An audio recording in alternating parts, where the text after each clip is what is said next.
Hello mga ma'am and Dadshu! Welcome back again to another vlog. For today's video, food cravings tayo. Grabe, anong oras na to guys? 12 o'clock pasado na ng madaling araw.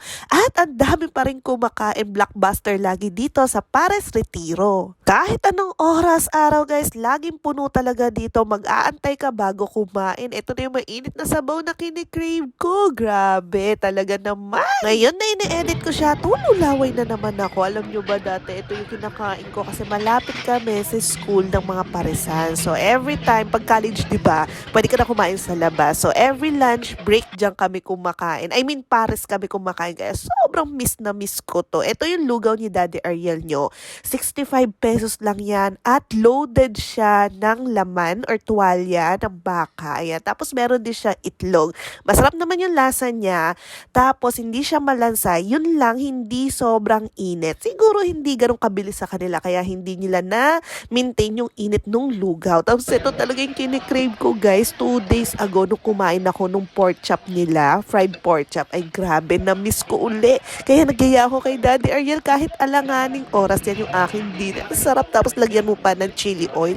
Ay grabe, solve. Lalo na kung may gravy siya. Doon ako sanay yung sizzling pork chop guys. Ang sarap no? Di ba gravy pa lang ulam na tapos may garlic rice ka. Ay nako, pero wala kasi silang ganun. Pwede na to sa akin, masarap din siya. Tapos damihan mo lang ng chili oil. Kain tayo mga moms!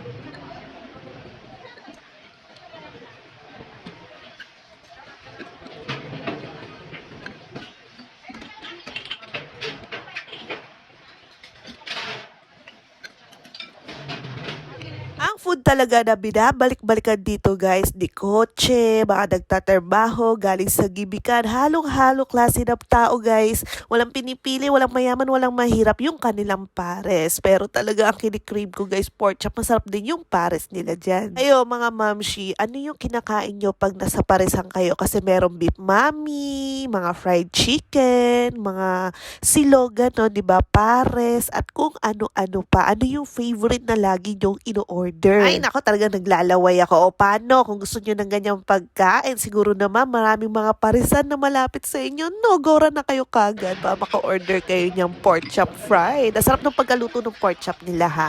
Hindi siya yung sobrang lambot, pero hindi matigas. Tapos sakto lang yung pagka-season nila. Ay, masarap talaga. Tapos nagulat ako guys, so meron silang iced tea na paganyan. Yung Sola Raspberry, favorite ko yan. O diba, asyala nila. So yun lang, abangan ulit yung ating food cravings. Bye!